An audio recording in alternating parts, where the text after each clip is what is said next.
Good afternoon all of you. मेरे प्यारे बंधु, आज जो हम लोग बायोलॉजी में पढ़ने जा रहे हैं respiratory organ in human body, मतलब मानव श्वसन में भाग लेने वाले अंग के विषय में हम लोग चर्चा करेंगे।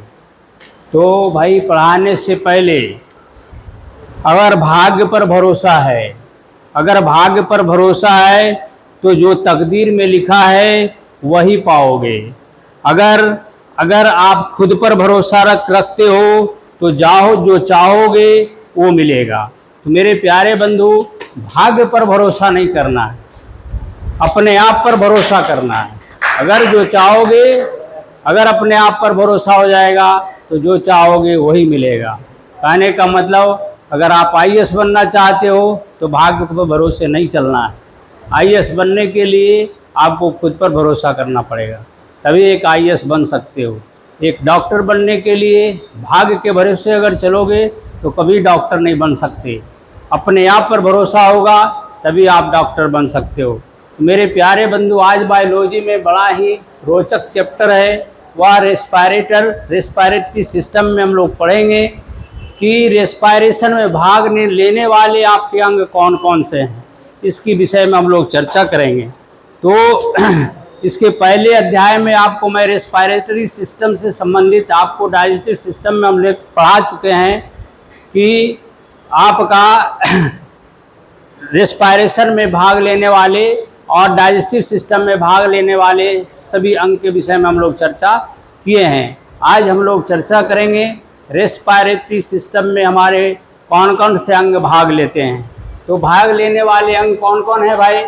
तो नेजल पैसेज है, दूसरा ऑरल कैविटी है, तीसरा हमारा फेरिंग्स है, तीसरा के बाद चौथा एपिग्लॉटिस है, लैरिंग्स है, ट्रेचिया है, प्लूरल मेम्ब्रेन, ब्रोंकाई और ब्रैंक्यूल्स और एल्वोलिया, इसको एयर सेक भी कहते हैं। ये हमारा जो फिगर है यह आपका रेस्पिरेटरी सिस्टम से संबंधित आपका फिगर है। देखो, आपका फिगर में दो लंग्स है, एक राइट है, दूसरा लेफ्ट है। अब भाई, इसकी चर्चा में हम लोग करेंगे क्या है। तो पहला है श्वसन में तंत्र से संबंधित अंग में पहला है जिसको नोजल पासेस कहते हैं। ये नोजल पासेस क्या है? हमारे नाक जो है इसमें दो बाह्य एक्सटर्नल छेद है, इसी को हम लोग नोजल पासेस भी कहते हैं। दूसरा है आपका लैरिंग्स है, ठीक उसके नीचे आपका क्या है? लैरिंग्स है। इसके पहले आपका फेरिंग्स है। फेरिंग्स जो है आगे जाकर के क्या है, आकर के ये दो भाग में बढ़ गया, जिसको ट्रेकिया कहते हैं। यहाँ से क्या है, ये फेरिंग्स आ रहा है। ये फेरिंग्स जो आता है तो यहाँ पर का जो है ये एक तरह के एक्सटर्नल सेक्स ऑर्गन भी इसको कहते हैं। इससे होता है क्या, इसको हम लोगों को एडल्ट अवस्था में क्या होता है, ये बड़ा हो जाता है, खास करके मेल में, और ये फीमेल में क्या होता है, ये बड़ा नहीं होता है। इसी के कारण क्या होता है, आवाज़ जो होता है, आवाज़ कहाँ से निकलता है? तो लैरिंग्स से निकलता है। तो यहाँ पर क्या होता है, वो एक एप्पल के आकार का वो बढ़ जाता है, जिसके कारण क्या होता है, वो आवाज़ जो होता है वो मोटा हो जाता है मेल में, और फीमेल में क्या होता है, ये नहीं बड़ा होता है, जिसके कारण उसका आवाज़ पतला होता है। खैर छोड़िए, यहाँ की बात यहीं पर है। अब आगे की बात हम लोग चलेंगे। उसके बाद जो है नासिका, या क्या है, यह मुख द्वार के ठीक, बकल कैविटी के ठीक आप ऊपर पाया जाता है। बकल कैविटी हमारा ये क्या है, बकल कैविटी, इसके ठीक ऊपर पाया जाता है। यह दो गोलाकार छिद्र होता है। ये क्या है, दो गोलाकार आपका छिद्र होता है, जिसे बाह्य नासिका छिद्र भी कहते हैं, बाह्य नासिका छिद्र कहते हैं। इसलिए जो भीतर की ओर दो अलग अलग दायां और बायां नोजल चेम्बर होता है। ये क्या है, यहाँ पर नोजल ये क्या है, हमारा नोजल चेम्बर है। अंदर में क्या है, ये एक नासिका वेस्म होता है। क्या होता है, नोजल चेम्बर में यह खुलते हैं। ये छिद्र जो है हमारा, ये नोजल चेम्बर में खुलते हैं। ये क्या करते हैं, नोजल चेम्बर में खुलते हैं। यह एक ऊंची लंबवत अस्थि की बनी है जो नासा पट्टिका नोजल सेप्टम से अलग होता है। ये हमारा जो देख रहे हो ना ये नाक, इसके ये जो होता है ये क्या है कि अंदर तक देखोगे तो एक सेप्टम है, इससे दोनों अलग अलग हो जाता है। ये नोजल क्या होता है, ये नोजल छिद्र जो होता है ये दो भाग में बांटने का काम कौन करता है, तो नोजल सेप्टम करता है। इसके द्वारा एक दूसरे से बिल्कुल अलग हो जाते हैं। छोटा अग्रभाग जिसे बाह्य नासिका छिद्र खुलता है जिसको हम लोग कहते हैं वेस्टिबुल्स, ठीक है। इसमें सामान्य रोम युक्त क्या है, बाल है। यह रोम युक्त बाल है हमारा, इसमें क्या है, बाल है। तो वो बाल क्या करता है, तो हवा में जो धूल कण है उसको क्या करता है, उसको रोकने का कार्य करता है, ठीक है। इसको क्या करता है, रोकने का कार्य करता है। अब इसके बाद जो है हम लोग देखेंगे, इसके बाद ये वेस्टिबुल्स के पीछे नोजल चैम्बर का छोटा सा ऊपरी भाग ये ऑल फैक्ट्री रीजन कहलाता है। इसके पीछे आप जाओगे एक रीजन, एक क्षेत्र होता है, उसको हम लोग कहते हैं ऑल फैक्ट्री रीजन, जिसको हम लोग कहते हैं घ्राण क्षेत्र, जिसको कहते हैं घ्राण क्षेत्र, हिंदी में उसको कहते हैं घ्राण क्षेत्र।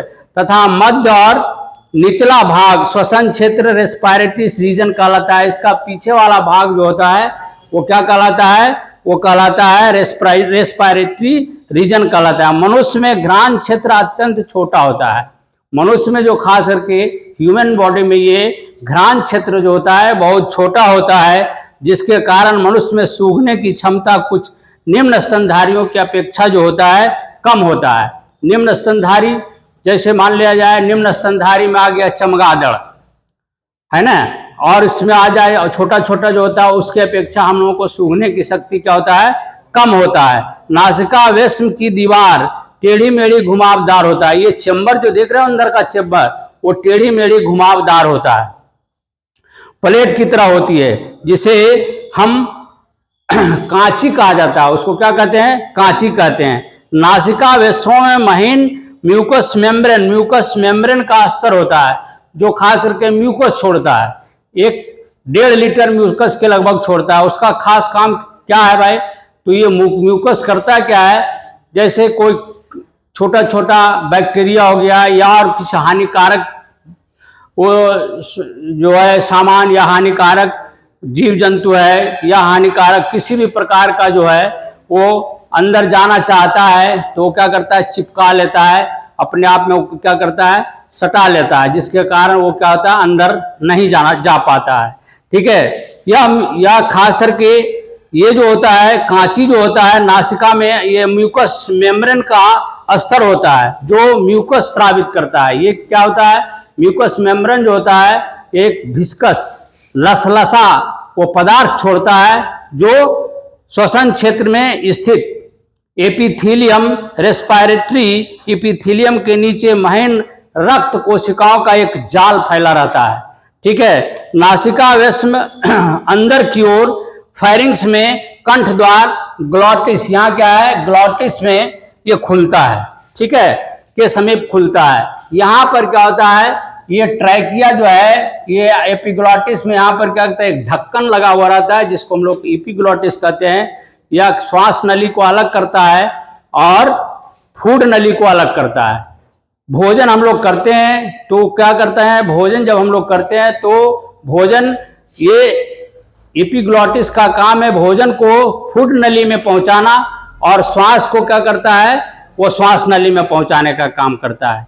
कभी कदार क्या होता है, एपिग्लॉटिस अगर आप खाने के टाइम में अगर जो है आप कुछ सोच रहे हो तो ऐसे हालत में एपिग्लॉटिस ढक नहीं पाता है, जिसके कारण भोजन क्या होता है, श्वास नली में प्रवेश करने का कोशिश करता है। तो वहां पर क्या कहता है, श्वास नली जब में प्रवेश करेगा तो वहां पर क्या होगा, वहां पर एयर सैक जो होता है उसमें तो कहता है इधर क्यों आ रहा है, उधर जाओ। वो क्या होता है, वहां पर क्या होता है, सरक जाता है। तो आप जो भी भात खा रहे हो या पानी खा रहे हो, ठीक है, पानी खा रहे हो या भात खा रहे हो तो क्या करता है, सरक जाता है। तो ऐसे हालत में एपिग्लॉटिस बहुत ये काम करना बंद कर देता है। जब आप भोजन पर ध्यान दोगे तभी एपिग्लॉटिस क्या करता है, वो सही काम करता है। अगर आप थोड़ा सा भटक गए तो ऐसे हालत में क्या होता है, भोजन जो है जाने का फूड नली में तो चला जाएगा श्वास नली में। वैसे हालत में क्या होता है, या तो हिचकी आ जाएगा, या हिचकी अगर नहीं आया तो ऐसे हालत में क्या होता है, सरक जाता है। ठीक है, अब ये भोजन जो है वहाँ इपिग्लोटिस का नाम समझ में आ गया। इपिग्लोटिस ढक्कन है एक तरह का, जिसको दो भाग में। अब ये जो है ट्रैकिया पीछे जाकर के ये लैरिंग्स से ही आवाज निकलता है। इसको हम लोग कहते हैं श्वास तंत्र भी इसको कहा जाता है, ठीक, श्वास तंत्र भी कहा जाता है। तो ये इसी से हमको क्या निकलता है, आवाज निकलता है। अब ये ट्रैकिया जो है पीछे जाकर के देखो दो भाग में बट गया है। एक ट्रैकिया राइट साइड में चला गया, राइट लंग्स में चला गया। दूसरा ट्रैकिया जो होता है वो लेफ्ट लंग्स में चला जाता है। ठीक है, अब ये ट्रैकिया की करीब 11 सेंटीमीटर लंबी नली है। ये ट्रैकिया करीब 11 सेंटीमीटर का लंबी नली है। कितना है, 11 सेंटीमीटर, जिसका व्यास लगभग 16 mm होता है। मोटाई कितना होता है, 16 mm होता है। ट्रैकिया की पतली दीवार को मजबूत प्रदान करने के लिए बहुत से उपास्थि कार्टिलेज का अपूर्ण रिंग बना होता है। ऐसा करके ये रिंग बना रहता है। देखो यहाँ पर क्या आता है, यहाँ टटोलोगे तो ये रिंग टाइप का है, जो खास करके कार्टिलेज का बना होता है। क्या होता है, कार्टिलेज का बना होता है। ये हड्डी नहीं है, वो खास करके सांस लेने के लिए क्या होता है, वो सिकुड़े नहीं, तो उसी को क्या करते, बचाने के लिए क्या है, कार्टिलेज का अर्धनिर्मित रिंग का वलयनुमा क्रम से एक दूसरे से सजे रहते हैं। इसकी पूरी लंबाई में पूरा लंबाई में क्या है, अर्धनिर्मित। देखो अर्धनिर्मित है, क्या है, ये अर्धनिर्मित है, कार्टिलेज का बना होता है।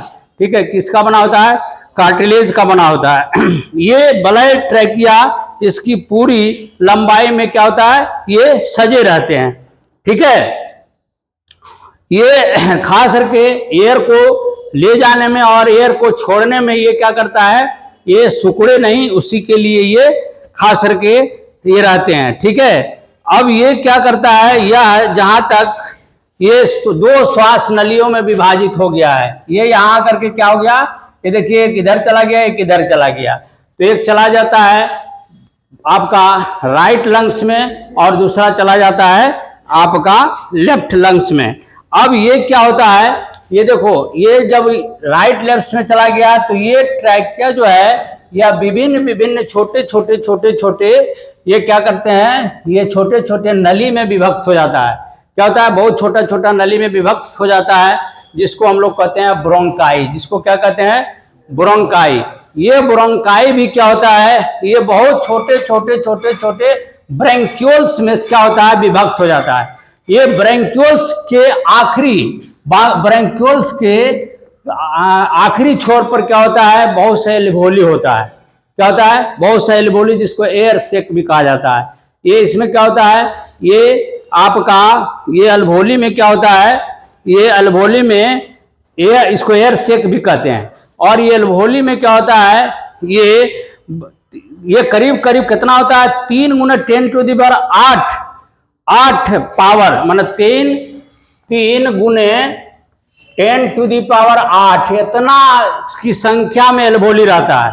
कितना संख्या हो गया, बहुत संख्या हो गया।